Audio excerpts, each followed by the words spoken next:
Friends, welcome to this channel. और आज की इस वीडियो में हम BCS 12 और BCOC 134 में जो चैप्टर है तीन ये स्टार्टिंग के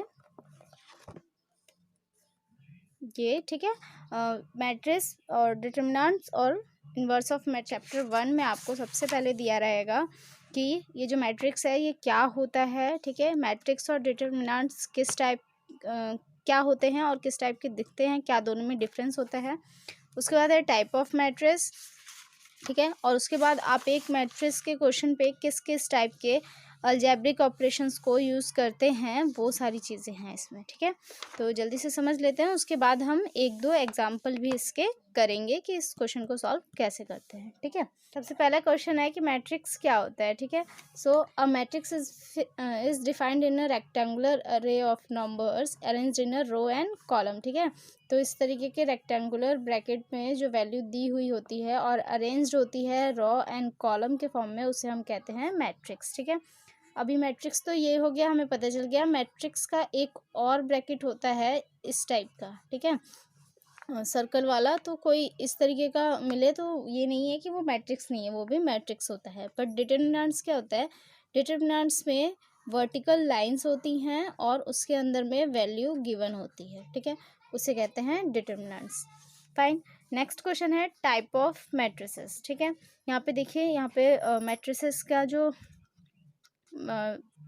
एड्रेस है, जो उसकी प्लेस है, वो गिवन है यहाँ पे। ठीक है, it means row and column को किस तरीके से कंसीडर किया जाता है, किस तरीके से काउंट किया जाता है, वो चीज़ें हैं। देखिए, A11 A12 A13 इसी तरीके से नंबर चलते रहते हैं और इस कॉलम में A11 A21 A31 इस तरीके से आगे तक चलते रहते हैं। ठीक है, तो ये चीज़ें होती हैं। उसके बाद है question number third, type of matrices. Type of matrices में आपको देखिए यहाँ पे दिए हुए हैं 11 टाइप ऑफ मैट्रिसेस दिए हुई है आपको यहाँ पे, ये देखिए यहाँ तक। ठीक है, तो फर्स्ट है रॉ मैट्रिक्स। रॉ मैट्रिक्स क्या होता है, जो भी वैल्यू रॉ में दी हुई होती है, लाइन से दी हुई होती है, उसे कहते हैं रॉ मैट्रिक्स। इसको रिप्रेजेंट कैसे करते हैं, एन से। ठीक है, उसके बाद है सेकंड है column matrix. Column matrix means जो वैल्यू कॉलम के फॉर्म में दी हुई होती है उसे हम कॉलम मैट्रिक्स कहते हैं।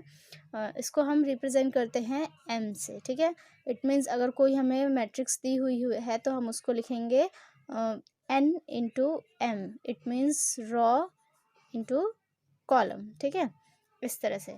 नेक्स्ट है रेक्टेंगुलर मैट्रिक्स। रेक्टेंगुलर मतलब क्या, जो वैल्यू रेक्टेंगल के फॉर्म में दी हुई होगी उसे हम रेक्टेंगुलर मैट्रिक्स कहते हैं। ठीक है, इट मीन्स 3, ये वाला आपको एग्जांपल में दिख रहा है 3 4 और 3 7 9। ठीक है, तो ये एक रेक्टेंगल बना रहा है, इसीलिए इसे रेक्टेंगुलर मैट्रिक्स। उसके बाद है स्क्वायर मैट्रिक्स।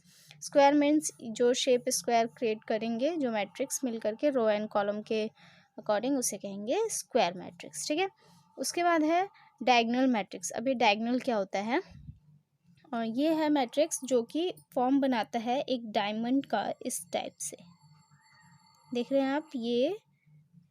ठीक है, और ये, वाह भाई वाह।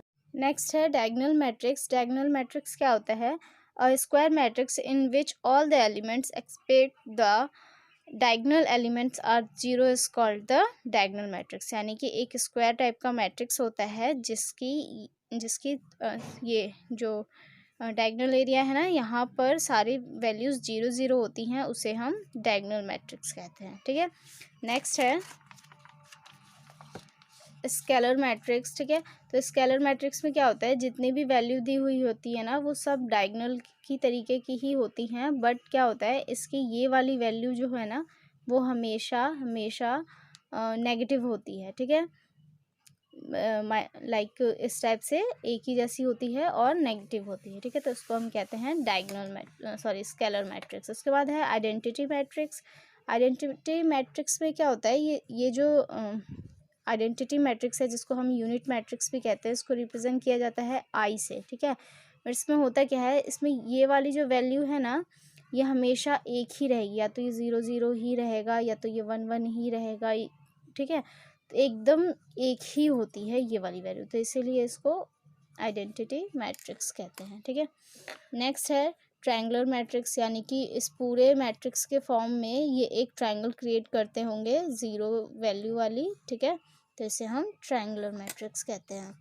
नेक्स्ट है नन आर ज़ीरो मैट्रिक्स, जिसकी सारी वैल्यू ज़ीरो होंगी वो ज़ीरो ही होगा, तो इसलिए उसे हम ज़ीरो मैट्रिक्स कहते हैं। ठीक है, उसके बाद है सिमेट्रिक मैट्रिक्स। तो सिमेट्रिक मैट्रिक्स क्या होता है, देखिए जहाँ पर ये वाली वैल्यू जो आपकी दी हुई होती हैं एडजॉइंट्स टाइप की, ये ज़ीरो होती हैं, तो सॉरी ये जो है ये नेगेटिव होती हैं, तो इसीलिए इसको सिमेट्रिक मैट्रिक्स कहते हैं। ठीक है, उसके बाद है सम मैट्रिक्स। सम मैट्रिक्स में दो मैट्रिक्स का ऐड जो है वो सम मैट्रिक्स कहलाता है। ठीक है, ये तो हो गई टाइप ऑफ मैट्रिसेस। अब हम पढ़ेंगे जो मैट्रिक्स अलजेब्रा है, यानी कि जो मैट्रिक्स है वहाँ पे हम कौन कौन से बेसिक ऑपरेशंस यूज़ करते हैं सॉल्व करने के लिए। ठीक है, तो बेसिकली इस चैप्टर में आपको जो जो ऑपरेशंस पे वर्क करना होगा मैट्रिसेस में, वो सारी चीज़ें यहाँ पे हैं। ठीक है, सबसे पहले क्या होगा, इक्वालिटी ऑफ मैट्रिसेस, यानी कि आपको ए और बी है इसको दूसरे वाले के इक्वल फाइंड करके दिखाना हो सकता है, या फिर आपको दो वैल्यू यहाँ पे मिसिंग है जैसे एक्स और वाई, तो ये फाइंड करना पड़ सकता है। ठीक है, इस तरीके का क्वेश्चन है। नेक्स्ट है addition and subtraction of two matrices. ठीक है, दो मैट्रिक्स को ऐड करने का क्वेश्चन आ सकता है, दो मैट्रिक्स को सब्सट्रैक्ट करने का क्वेश्चन आ सकता है। ठीक है, नेक्स्ट है मल्टीप्लिकेशन ऑफ मैट्रिक्स। ठीक है, तो दो मैट्रिक्स के बीच में मल्टीप्लिकेशन करके आपको शो करना पड़ सकता है।